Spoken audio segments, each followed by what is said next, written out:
Hello there, and welcome once more to the Bedrock edition of Minecraft on PS5. I am Rovarth, and in this video I'll show you how to make a chest quest using NPCs and command blocks. Make sure to check out the description if you want to revisit specific aspects of this tutorial, and this one was a really fun one for sure. As ever, a like and a sub is greatly appreciated.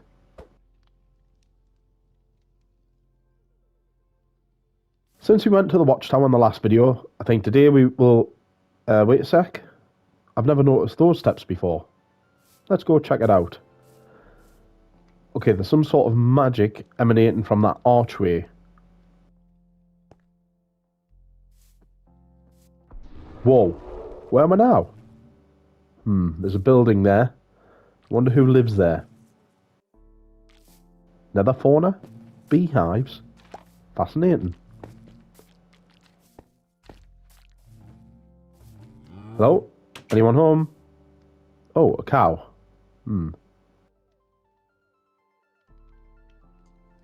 What's that? Chest. Mage Weatherberry. We'll not get much out of you apart from... Indeed. Let's check this chest then. Read me. Hello, if you're reading this message, I need your help. I may have mistakenly turned myself into a pig. Or maybe it's a cow. I was meant to be a bear, so be careful. Look around my house. Maybe I am a sheep. No, forget farm or wild animals. I need you to find my spell book. Inside you will find the spell, Human Again. Gather the ingredients listed and put them in the same chest that you found this message. My magic will do the rest. Okay, so where's the spell book? There's a likely contender. Let's see. Transmogrification. Results may vary. Ooh, chocolate chip cookies. Ah, here we are. Human again. So we need stripped crimson stem, honeycomb, and dragon's breath. Okay, where to start looking? There was a tree outside. Ooh, maybe he's in the brewing stand. Nope. What about the barrels? Ah, yes. Cookies.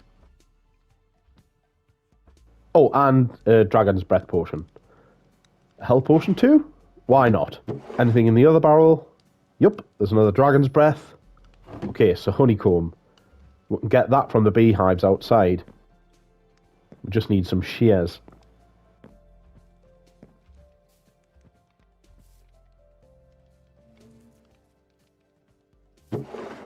Ah, there we go. Now let's get some honeycomb. Snip, and that's 1, 2, and 3. Just the stem now, but we need an axe. Maybe he's in the other barrel? Yes. Okay, let's get chopping. We need to remove the bark first, though.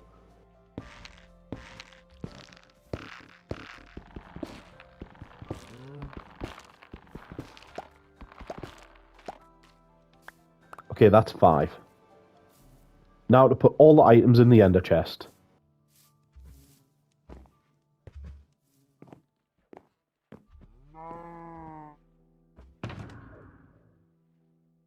First the potions, honeycomb, and lastly the wood.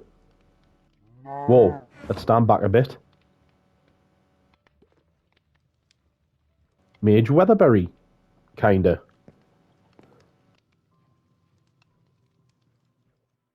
Phew, thank you, adventurer. I thought I was going to be stuck. Oh dear. You sure you followed the spell book correctly? Well, at least I can work on the spell myself now, I suppose. You have my thanks, adventurer, and a good amount of coin as reward for your efforts.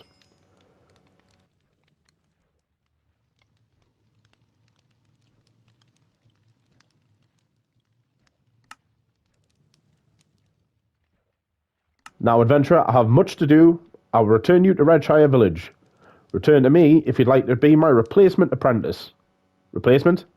Never mind about that. Be gone. Well, that was weird, but at least we got some decent coin. Okay, let's see how to create the quest in the order the quest plays out.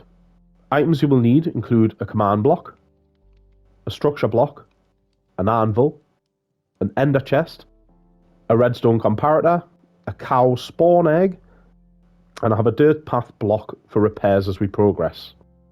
You'll also need a lead and a book with quill. Let's begin with the particle effect used when we transport the player. Breaking the path here reveals the hidden command blocks used here. We will drop down and start with a block set to repeat always active for the particle effect. The tilde symbols are used when the effect itself is used at the command block's location, and we need it to appear 3 blocks above the command block. We will also set a 20 delay in ticks so the effect does not run too fast or slow. We will also need to teleport the player, and we'll start with a block set to repeat always active and use the testfor command to detect the player. Once detected, the comparator activates the block set to impulse needs redstone to run the teleport command. We will repair the path and then teleport ourselves to the quest location.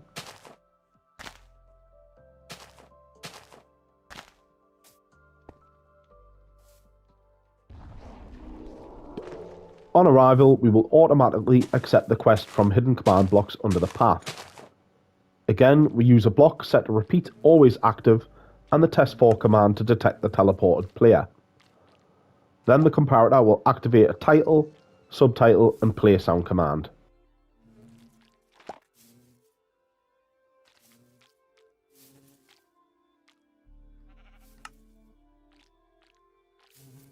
Again, let's repair the path.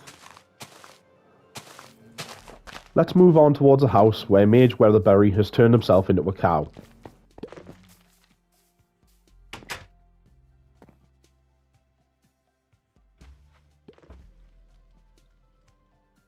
You will notice the cow has a name.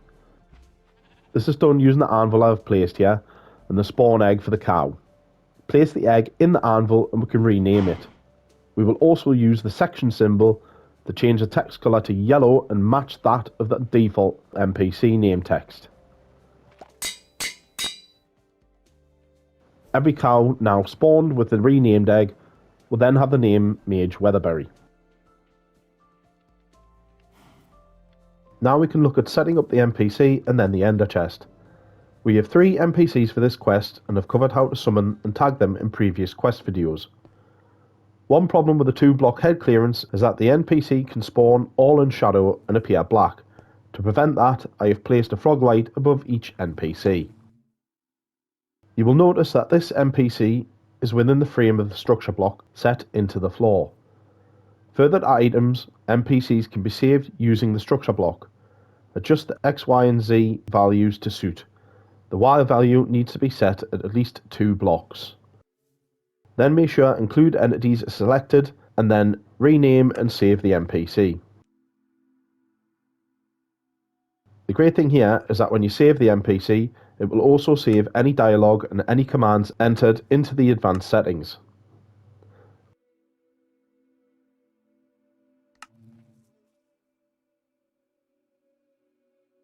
On to the ender chest. We want the chest to spawn as the player enters the mage's house. So here we use the testfor command with a block set to repeat always active. Once detected, the comparator will activate the next command block with a block set to impulse needs redstone. Here we have a particle effect running to improve the spawn of the cloned chest. The particle effect here is set to a specific location, and so we enter the coordinates rather than using the tilde symbol. Note the effect is set to a delay of 30 ticks so that the player can see the full effect when it happens. Then we have a clone command for the chest. We repeat the coordinates of the chest, as cloning an object requires coordinates of its furthest extents and is mainly intended for larger structures. The last coordinate is where we want the chest to spawn. We will also set a delay of 80 ticks so that the chest will spawn after the particle effect has begun, giving the appearance that the chest has risen up from the ground. The contents of the chest is where the book and quill come in handy. You can leave any bespoke message you require within. In our quest here, the message leads to the Mage's spellbook and to gather the ingredients as directed. We will therefore need to set up commands to confirm the player has successfully collected the items, and we use the testfor command to check for the items within the player's inventory. Once the correct amount has been detected, the comparator will activate commands for title, subtitle, and a play sound. We will need separate command chains for each item.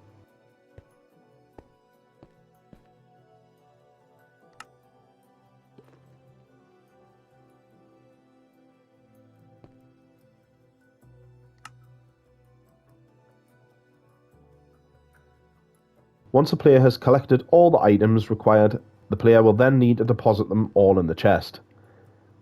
Here we will confirm this with the testfor command, but we test the location for each item in the Enderchest. Start with a block set to repeat always active. It does not matter what order we choose to test the items for, however the subsequent items need to be set to chain conditional always active. Setting the command blocks to conditional means that only when all items are within the chest will the comparator activate to complete the command chain. The next command is bad news for the cow. We need to remove the cow and spawn the NPC, so we will use the kill command. We know the location of the block where the lead is tied to, and we'll use those coordinates with a radius of 8 as the cow can wander within the confines of the lead. With the cow despawning, we'll have another issue to deal with using the kill command. A cow can drop both raw beef and leather, so we need to prevent those items dropping too. These command blocks are set to repeat always active. Finally, we have a block set to chain always active and use the set block command to activate the NPC to spawn.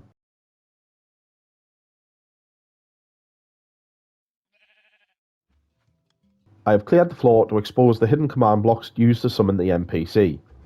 We start with another particle effect to give the mage's appearance as though it was a result of a spell cast. We then use the set block command to remove the redstone block, but set a delay of 100 ticks for the particle effect to run before the NPC appears. Once the delay has ended, the comparator will activate and then spawn the NPC using the execute command. We set the command block to impulse needs redstone as we only want to spawn him the once. Also, we can set the structure load to a specific location, and instead of using tilde symbols, we will use the coordinates we want the NPC to spawn. Now let's see how to set the commands for each NPC. Having tagged the NPCs, we can link them using the dialogue command. For the quest reward, we will use the execute command to load our custom item, of which I will show you how to save multiple items. Then include commands for the title, subtitle, and a play sound command for quest completion. For the 25 gold coins, we will firstly need to get 25 gold nuggets.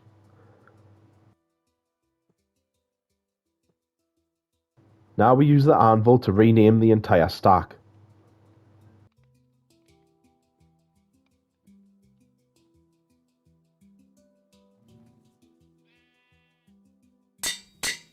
Now we place all the coins within the frame of the structure block. Some will disappear from view, but they are all there. You may need to stand a little further back if you end up picking them up as you try to drop them in.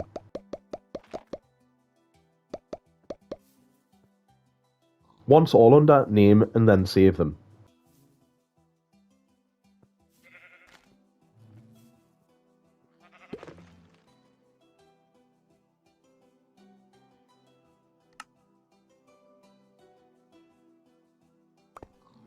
Okay, let's get rid of the structure block and coins and test it's working.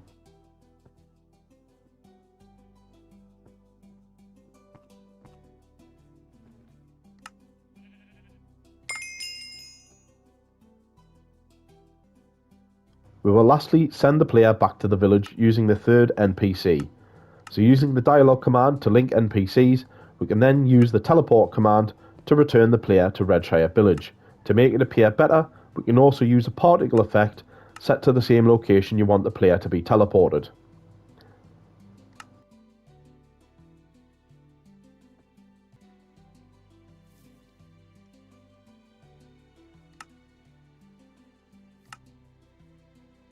I truly hope this video has been helpful or given you ideas for your own creations.